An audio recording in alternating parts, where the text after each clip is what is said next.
James Carter was known in his neighborhood as a man who always stood tall, not just because of his height but because of the life he had lived.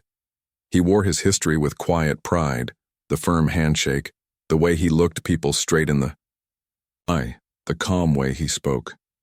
People respected him even if they didn't know everything he had been through. He wasn't the kind of man who talked a lot about the past.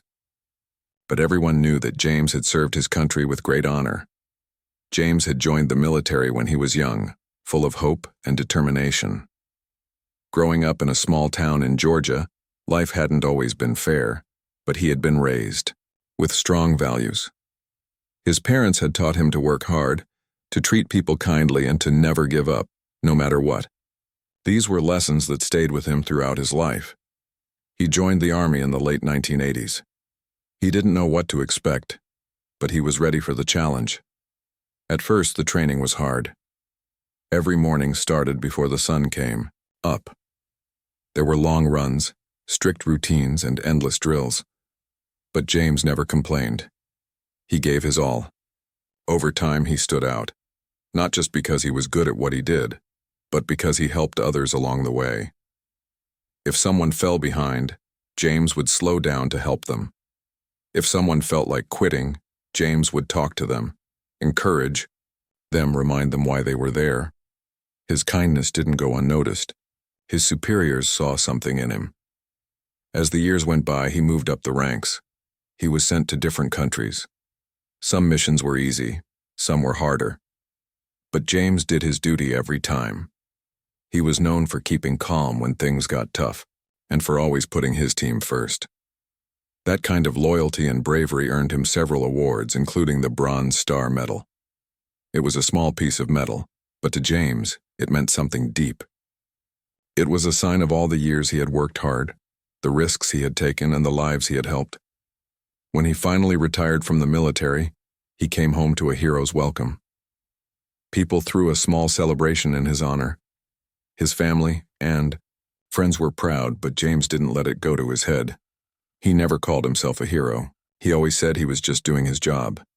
After retiring, James could have taken it easy. He could have spent his days relaxing, going fishing, or traveling. But that wasn't who he was. He believed that serving others didn't end when the uniform came off. So he became involved in the local community. He joined veterans groups, volunteered at shelters, and spoke to young people about life, responsibility, and hope. Many students who had never even thought about the military suddenly saw it differently because of James. He didn't glamorize it. He told the truth, but he also showed them what discipline, teamwork, and courage looked like. James was especially passionate about helping other veterans, especially those who had a hard time adjusting to life after the service. He knew some of them felt lost, struggling to find jobs or housing. Some felt invisible. James made sure they knew they weren't alone. He helped them fill out paperwork, connect with support services, and even drove them to appointments. It didn't matter how busy he was. If someone needed help, James showed up. Over time, people in the town started calling him Mr. Carter, a sign of both respect and affection. Even younger people, who usually kept to themselves, greeted him warmly whenever they saw him. He had become something of a quiet legend, someone who had done a lot, seen a lot, and still chose to live with humility and kindness. James was also asked to speak at various events.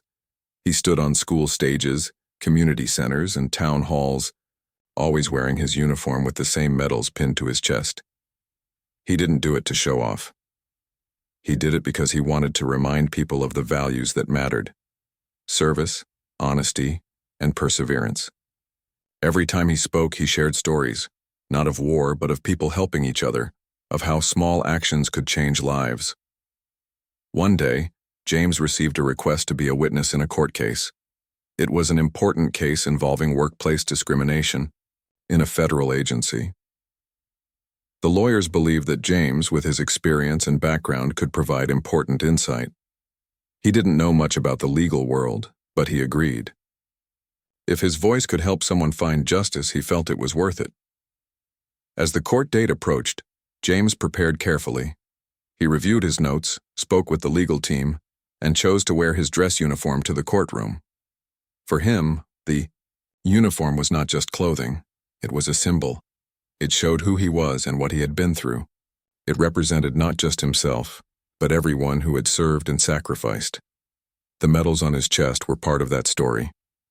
He ironed the uniform the night before and polished his shoes. Early the next morning, he stood in front of the mirror, checking that everything looked right. He felt calm. He didn't think of himself as a hero walking into battle. He was simply a man trying to tell the truth and do what was right. Outside the courthouse, people greeted him kindly. Some recognized him. Others just smiled, drawn by the quiet confidence he carried. Inside the courtroom, he waited patiently for his turn to speak. He didn't know that a moment was coming, one small moment, that would change the course of everything that followed. But at that moment, standing in his uniform, James Carter felt proud, not for himself, but for the journey he had walked. From the red clay roads of Georgia to military bases across the world and back to his hometown, he had always stood by what he believed in, and no matter what happened next, he knew one thing for sure. He would continue to stand tall, with his head held high. The courtroom was filled with quiet voices and the sound of people moving papers. Some sat waiting on long benches, others whispered with lawyers. James Carter sat near the front, dressed neatly in his military uniform. The medals on his chest caught the light whenever he moved, but he didn't wear them for attention. He wore them because they were part of his truth, part of his long journey. The case he had been called to speak on was serious. It involved a government employee who said she had been treated unfairly at work. James didn't know her well, but when her lawyer called and asked if he would be willing to speak about what he had witnessed during a meeting years earlier, he had agreed. He wasn't part of any drama. He was just there to tell the truth. That's all he had ever done. As James waited to be called, he sat quietly with his hands resting on his knees. His posture was straight, just like in the military. He noticed everything but reacted to nothing. He knew how to be still in the middle of noise. People nearby whispered to each other, noticing the shine of his shoes, the clean lines of his uniform, and the row of medals that showed years of service. Some looked impressed. A few even looked proud. But not everyone reacted the same way. Finally, a court officer called his name. James stood, buttoned his jacket, and walked forward. Every step was calm, steady, and respectful. As he reached the witness stand and was about to take his seat, the judge looked up from his notes. There was a pause in the room. "Mr. Carter," the judge said in a formal tone, "before we proceed, I ask that you remove those medals." James looked at him, unsure of what he had just heard. The judge continued, "We must avoid anything that could influence the jury emotionally. The medals may give the appearance of authority or heroism that could affect their view. Please remove them before you take the stand." The room became very still. A few heads turned. No one spoke. James stood quietly for a moment. Then he respectfully replied, "Your Honor, these medals are not decorations. They are part of my military uniform. I wear them not to impress, but to represent my experience and service. I was asked to speak here today because of that experience." The judge kept his expression neutral, but the silence stretched. James didn't raise his voice, he didn't argue. He just stood, waiting, his voice calm but firm. The lawyer for the defense stood up and said, "Your Honor, the witness is a veteran. The uniform and medals are appropriate in this context." But the judge shook his head slowly. "This is a court of law. We must remain neutral and avoid any influence that could affect the jury's judgment. The medals must be removed." James felt something shift in the air. He wasn't trying to challenge the judge. He had come with respect. But removing the medals felt wrong to him. They weren't just for him. They were for every person he had served with, for the ones who never came home, and for the many who still carried invisible wounds.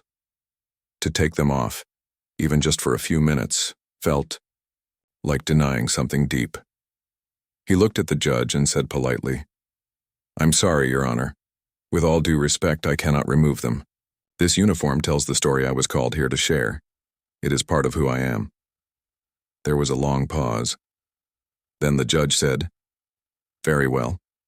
If you do not follow the court's instruction, you may not take the stand at all. The courtroom felt even quieter than before. James nodded, still calm, and turned away from the stand. He walked back to his seat with dignity. Some in the courtroom looked surprised. Others seemed unsure what to think. A few nodded, as if they understood exactly why James had made that choice. Outside the courtroom, word spread quickly. Reporters who had come for the case began asking questions. A few of them had seen the moment with their own eyes. They began writing stories, posting headlines, and discussing what had happened. The news reached local television channels, then national ones. Soon, James Carter's name was everywhere. Some people praised him.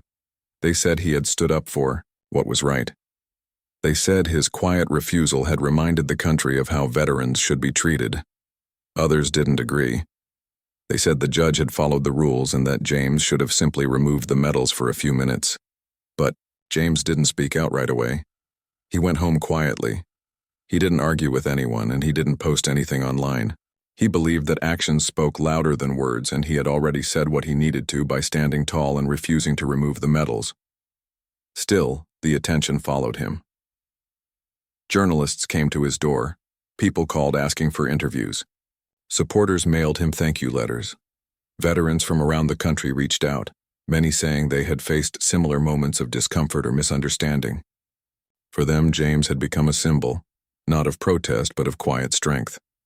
In his community, people greeted him with extra kindness. Local leaders invited him to speak, and schools asked him to visit students and talk about dignity, respect, and service. He said yes to some invitations, but he still preferred to live a quiet life. He told people, "I didn't do anything special. I just stayed true to what I believe." But while some doors opened for James, others began to close. He noticed that a few groups he had worked with before started distancing themselves. Invitations that had once come often now slowed down.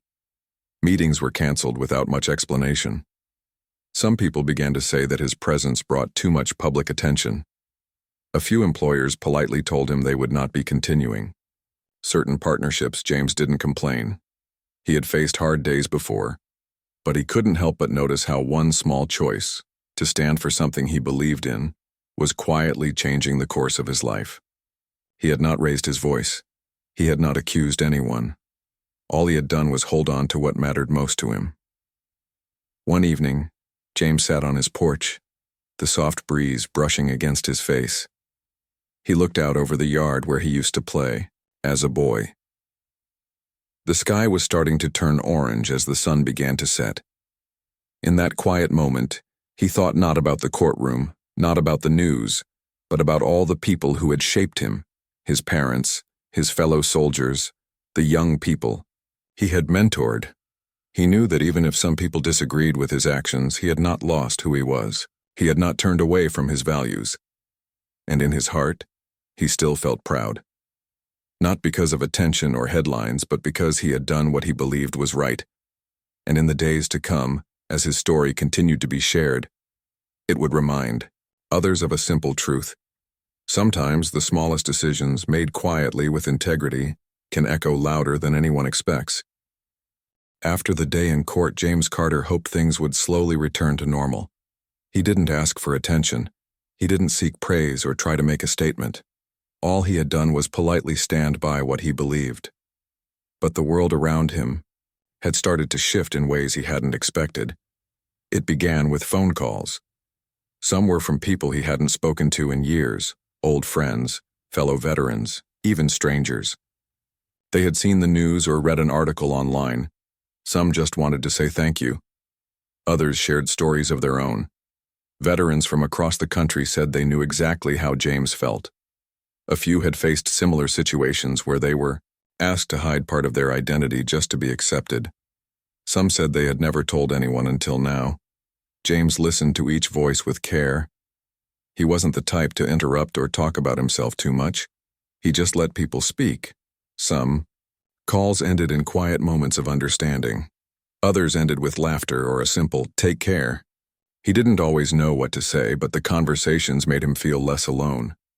But while some people reached out with kindness, others responded differently. A few online articles criticized his choice in the courtroom. They said he had disrespected the judge or that he had caused unnecessary trouble. Some said he could have made the same point without refusing a simple request. James didn't respond to those comments. He had made his decision with respect, and he didn't see a reason to explain it again. What surprised him more was how people around him started acting. A few old friends stopped calling. A few community leaders who once praised his work now seemed distant. He would walk into meetings and feel the energy change. Some people avoided eye contact. Others spoke in short sentences as if they didn't know what to say. James tried to stay focused. He still had work to do. He still visited the Veterans Center twice a week. He still helped local youth with job applications. He still drove neighbors to appointments when their cars broke down. He didn't need attention. He just wanted to serve like he always had. Then one day he received an email from a committee he had worked with for years. They helped improve services for veterans and often asked for James's advice on projects. The message was short. It said the group had decided to pause outside involvement until further notice. There was no mention of the courtroom, but James felt the message between the lines. He had seen this kind of quiet distance before. A few days later, a speaking event at a nearby university was canceled. A week after that, a charity board he had been part of asked him to step down, saying they were going in a new direction. No one said it directly, but James knew something had changed. The courtroom moment had followed him like a shadow, even though he had done nothing wrong. Some people said he was being too proud. Others said he should have just let it go. But to James, it had never been about pride. It was about being true to himself. If he had taken off those medals, what would he be teaching the young people he often spoke to? That it's okay to hide who you are when it makes others uncomfortable? That your history can be erased with a simple request? Still, the changes were not easy. For the first time in years, James began to feel the weight of his choices. He never doubted what he had done, but he couldn't ignore how quiet his days had become. The invitations stopped. The phone rang less. The world that once opened doors, for him now left some of them quietly closed. One afternoon he was at the local park sitting on a bench near the playground. The sun was warm on his face and a few children were laughing nearby. A man approached, someone James didn't recognize. He looked a bit nervous but stopped in front of the bench. "Mr. Carter?" he asked. James nodded. "Yes?" The man smiled. "I just wanted to shake your hand. What you did in court, it meant a lot to me. My father was a veteran too. He passed last year. He always wore his uniform with pride."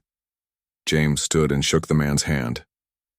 "Thank you," he said simply. That moment reminded him that not every reward in life is loud. Sometimes the quiet thanks, the nod from a stranger, or the kind message from someone you'll never meet in person can mean the most. Still, even with these small moments of comfort, the reality was clear. His public career, the part where he had been a speaker, an advisor, a guest at conferences and panels, was changing. He wasn't being asked to step forward anymore. He was being asked, gently and politely, to step back. James never blamed anyone. He didn't write letters or try to prove a point. He simply moved forward in the only way he knew, quietly and with purpose. He began spending more time at home. He worked on his garden, fixing a broken fence and planting flowers his mother used to love. He organized old photo albums and started writing down stories from his time in service, not for a book, not for attention, but just to remember. He also continued mentoring young people, even if fewer people invited him to big events.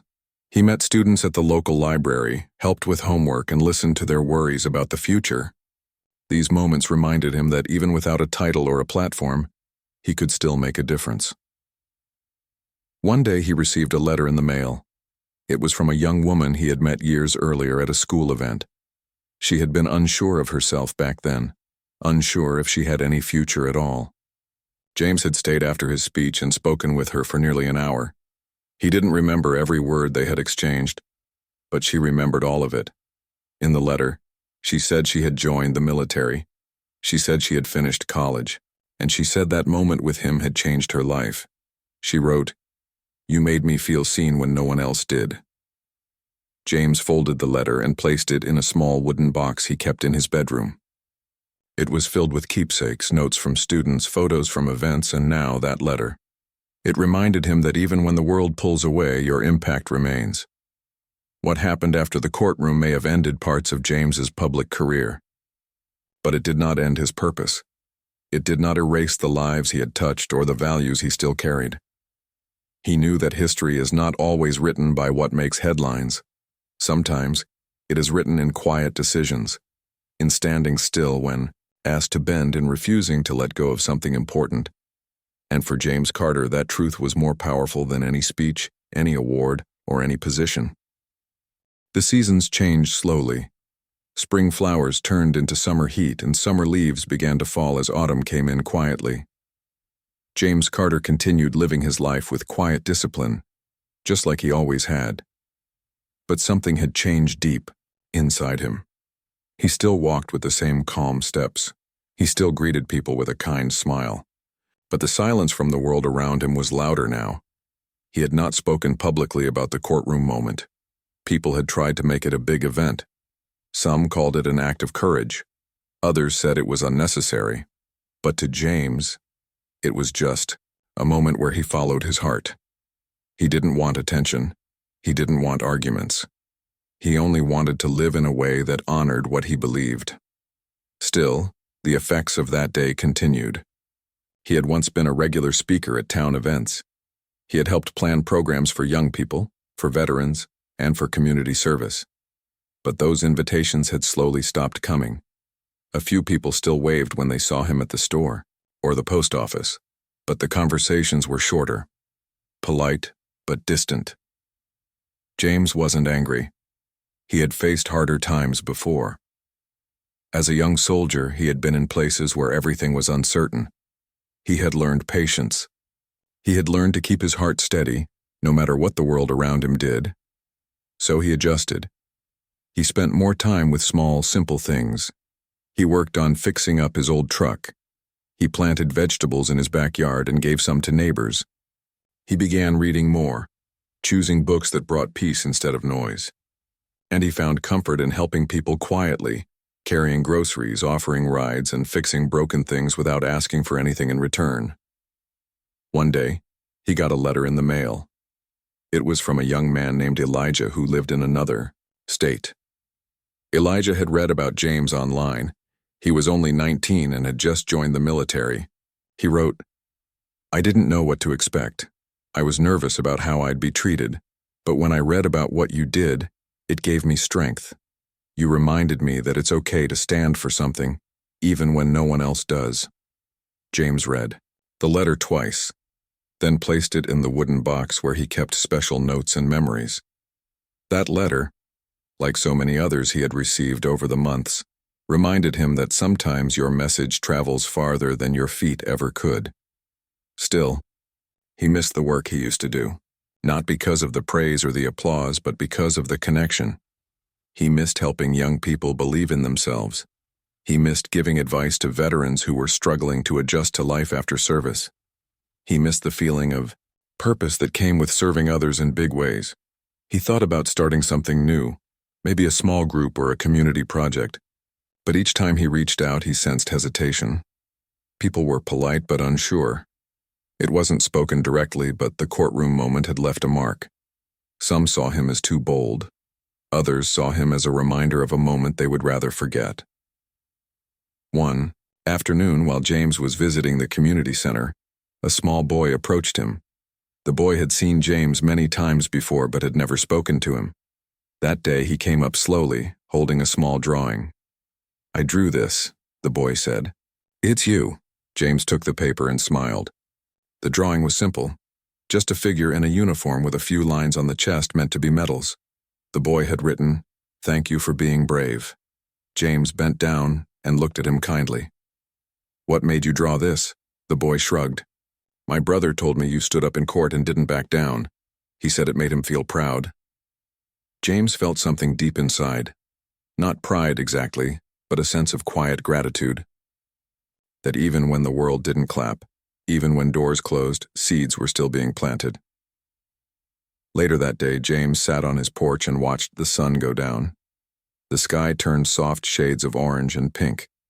He thought about the path he had walked. He had never asked for much. All he wanted was to live with truth, to give more than he took, and to leave the world just a little better than he found it. But now, as the days passed slowly, he began to wonder what came next. Was there still room for someone like him in a world that often moved so fast, that sometimes seemed more focused on being popular than being honest? One morning, James received an unexpected phone call. The voice on the other end was soft and respectful. "Mr. Carter, my name is Grace," the caller said. "I'm a teacher at a small high school a few towns over. My students read about your story in a class project and they were deeply moved. They asked me if you might visit and speak with them. It doesn't have to be formal, just a conversation." James paused. It had been many months since he had been asked to speak anywhere. He didn't want to be the center of attention, but he missed sharing lessons, offering hope, and reminding people that character still mattered. He said yes. When he arrived at the school a week later, he was greeted by a small group of students. They led him to a classroom where 25 young people waited. Some looked nervous, others looked curious. All were quiet. James began to speak. Not with a loud voice, not with any fancy words, but with honesty. "I didn't come here to be anyone special," he said. "I came because someone asked me to tell the truth. I wore my uniform because it is part of who I am. I didn't remove my medals because they're not for show. They tell a story of service and sacrifice, not just mine, but many others. That story doesn't end when we take off the uniform." He talked about patience, about standing alone, about listening when others are speaking, and about helping people even when no one sees it.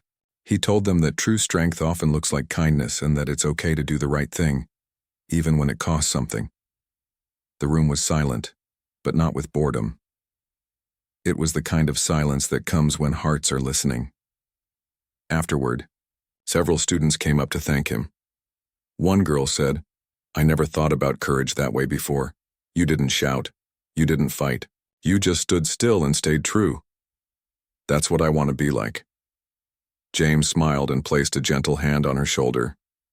"That's all we can do. Stand still, stay true, and keep walking." That day, something inside him began to feel light again. Maybe his public career had changed. Maybe the applause had faded. But his purpose had not disappeared. It had simply moved to a quieter place. And James Carter, the man who stood in silence that day in court, now found strength in smaller circles, in honest words, in classrooms, in gardens, in letters, and in the quiet respect of those who truly listened. Months had passed since James Carter visited the high school. That small visit had awakened something in him. He didn't need a large stage, applause, or official titles. All he needed was a place where his story could be useful, where it could help someone find courage, kindness, or understanding. More invitations began to come in, not from major events, but from local schools, youth clubs, and community libraries. These weren't loud places. They were quiet rooms filled with people who simply wanted to listen. James didn't call it a comeback. He wasn't trying to return to anything. He just wanted to move forward in his own way. In each visit, he didn't talk much about himself. Instead, he asked questions. He listened. He gave the kind of advice that doesn't try to sound smart but still touches the heart. When a student said they felt invisible, he reminded them that even small lights can shine in the dark. When a young boy said he was afraid to speak up, James said, "You don't have to be loud to be strong. You just have to be honest." His calm voice began to travel from one town to another, not through newspapers or television, but through stories shared from person to person. "Did you meet Mr. Carter?" someone would ask. You should hear what he said, and slowly, a new kind of respect formed. Not the kind that fades after applause, but the kind that grows quietly and stays. One evening, James sat on his porch as the sky turned golden. A gentle breeze moved through the trees. He held a letter, in his hands, one he had received that morning. It was from a woman named Clara, a school principal in another state. She had read about his journey and wanted to invite him to speak at a gathering of educators. She wrote, We teach children to be brave, to be fair, and to stand for what is right. But sometimes we forget to show them how that looks in real life. Your story is a reminder, not just of your strength, but of the quiet strength many carry every day. We would be honored to hear your words. James smiled softly. It wasn't the first kind message he'd received, but each one still touched him. He didn't see himself as a symbol or a lesson. He was just a man who had lived long enough to know that silence can speak loudly and truth can stand without shouting. He agreed to the visit. A week later, he stood in a small auditorium filled with teachers. They weren't expecting grand speeches. They simply wanted to hear from someone who had walked through the noise and come out calm on the other side.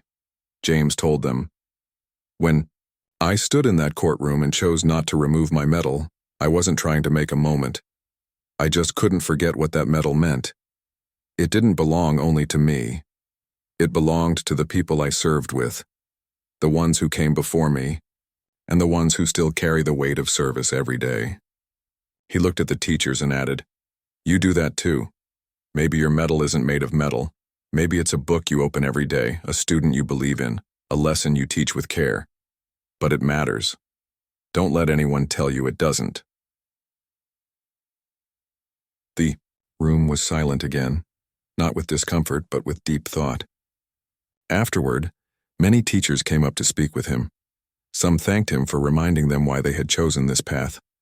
Others simply nodded, their eyes filled with quiet emotion.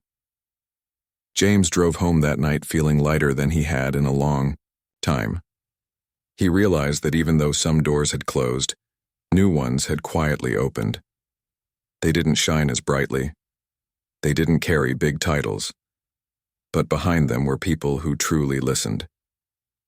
One morning, while walking to the corner store, James passed by a bulletin board outside the local cafe. There, among posters for lost pets and music nights, was a flyer with his name on it. It said, "An evening with James Carter, lessons in quiet strength." It was a small community event being held at the town center. James hadn't known about it. A group of local students had planned it after one of his school visits. They wanted others to hear his message, and they didn't want him to organize it himself. They just wanted him to show up. When the night came, James wore a simple button-down shirt and slacks. He wasn't one for fancy clothes.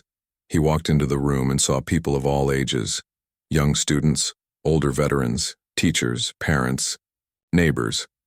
They clapped as he entered, but it wasn't the kind of clapping that demands a performance. It was the kind that says, "We see you. We're glad you're here." He stood in front of them and said, "You don't need a big stage to do something meaningful. You don't need everyone to agree with you. All you need is a steady heart and the courage to stay true to yourself." He shared stories, not just about his service or the courtroom, but about small things.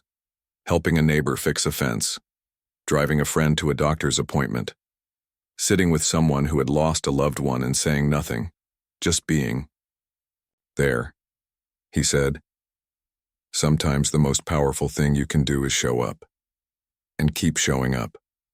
That night the applause was soft but strong. It filled the room without shaking the walls. It filled the heart. Later, as James walked home, he looked up at the stars. He thought about the path he had taken. It hadn't been easy.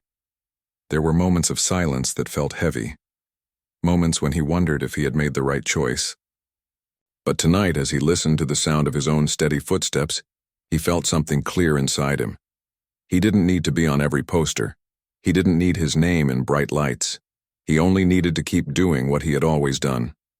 Stand with quiet courage, speak with simple truth, and treat others with deep respect.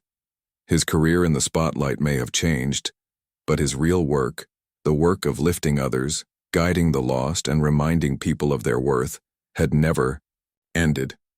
In fact, it had only just begun in a new way. People began to say, "If you want to understand strength, talk to Mr. Carter." Not because he had the loudest voice, but because he had the clearest heart. And in the years that followed, James continued to walk gently through life.